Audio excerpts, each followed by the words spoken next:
across the United States of America. Check your AM, FM listing nearest you.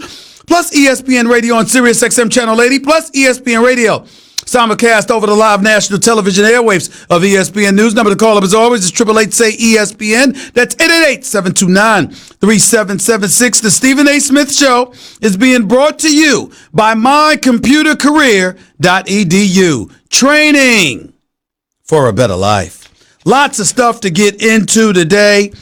Make no mistake about it, little NFL stuff to talk about involving Jalen Ramsey. Lots of NFL stuff to talk about. I'm sorry, lots of NBA stuff to talk about regarding free agency, particularly involving Jimmy Butler of the Philadelphia 76ers, CP3, Kemba Walker, Kyrie Irving, etc.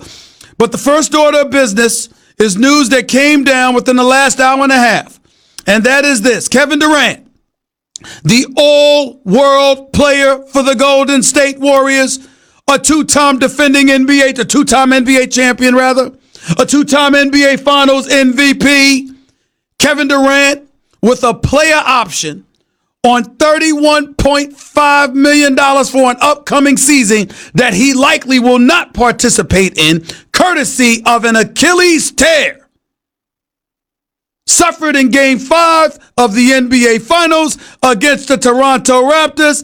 That same Kevin Durant has declined the $31.5 million option, making him an unrestricted free agent as of 6 p.m. this Sunday evening. And as a result, Kevin Durant has several options available to him. Number one, he can re-up with the Golden State Warriors, who are in position to offer him a 5-year Supermax contract extension for approximately $221 million. That's option number one. Option number two, he can decide to go elsewhere for a 4-year deal that obviously will be for considerably less dollars. New York Knicks, Brooklyn Nets, considered to be the two teams on his radar. Kevin Durant will make his decision whenever the hell he wants, and then we'll know where he's going. And once upon a time, even somebody like me was reporting, because I was told there was a 95% chance this man and him and Kyrie were going to the New York Knicks, because Kyrie was going to go wherever Kevin Durant went because they're boys and they wanted to play together, and Kevin Durant had his eyes on MSG. But then after that, you're hearing that Kyrie and Brooklyn have fallen in love with one another, that Kyrie was going out of his way to convince KD to come to Brooklyn with him. Kyrie had flown out to the West Coast before KD got injured. Since KD got injured and he was in New York, Kyrie Irving has come to New York to see him there. Kyrie is from New Jersey, in case y'all forgot. And the presumption is at least one of them are going to be in Brooklyn, possibly both. And if that happens, the New York Knicks end up getting screwed. Now, here's what makes it worse. Because my producer, Jonathan Winthrop, I'm not sure he saw this.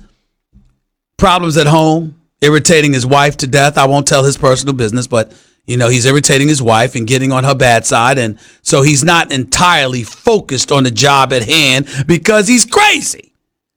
You understand? He just nudges away at his beautiful, wonderful wife, who deserves so much better than what he does sometimes. I just got to tell you. I just got to say it. But I digress. Mrs. Winthrop, somebody here loves you.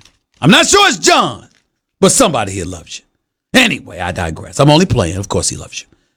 Here's the deal. Just as recently as a couple of hours ago, I got it on very reliable sources that James Dolan had expressed some reticence about signing KD, or offering KD rather, a max extension. I mean, it is unbelievable to me that I'm hearing this, but it's the truth because I got it confirmed. KD, Kevin Durant, there's actually some reluctance on the part of the New York Knicks, and I shouldn't say it that way. I shouldn't say it that way. Here's what I would tell you. James Dolan wants I's dotted and T's crossed as it pertains to the medical situation involving KD. According to my sources, there's some reticence in offering KD a max extension because Dolan doesn't want an injured player. His staff, Steve Mills, Scott Perry, led by those two, but obviously not limited to them, are doing their homework, dotting I's, crossing T's, making sure that all the requisite stuff is going on. They're in pursuit of a complete medical report on Kevin Durant before the max dollars are offered because Dolan doesn't want to find himself handicapped. Here's my concern. What if Kevin Durant sits up there and says, all right, man, here's the medical report. Now kiss my you-know-what. Who the hell are you as a New York Knick, meaning Dolan? Who the hell are you to be worried about me on one leg in a hospital bed? I'm still better than anybody you've got on the squad. I could come back at 50% and still be the star of this franchise. I could come back at 70 or 75% and still be the greatest player in the history of this franchise. And that includes Earl of Pearl, Monroe, Walt, Clyde Frazier, Patrick Ewing, Allen Houston, Larry Johnson, Carmelo Anthony, Stephon Marbury, all of them.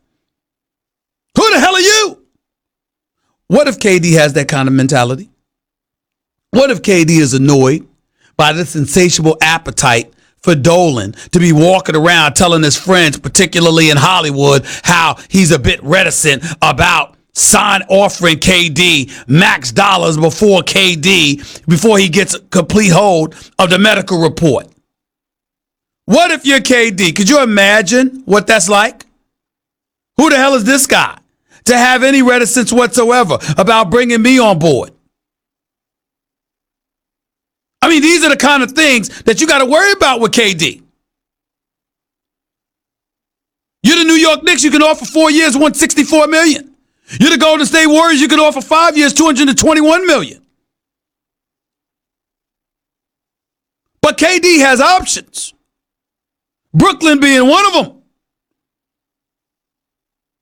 And if you're KD, you don't need to deal with this nonsense. So these are the kind of things that you've got to be concerned about.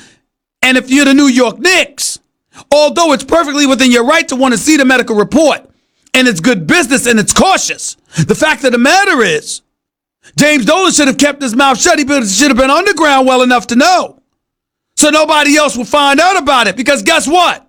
It's one thing if you hear that Steve Mills and Scott Perry are dotting their I's and crossing their T's. It's another thing entirely if you hear that James Dolan has stuck his nose into the equation because nobody trusts him.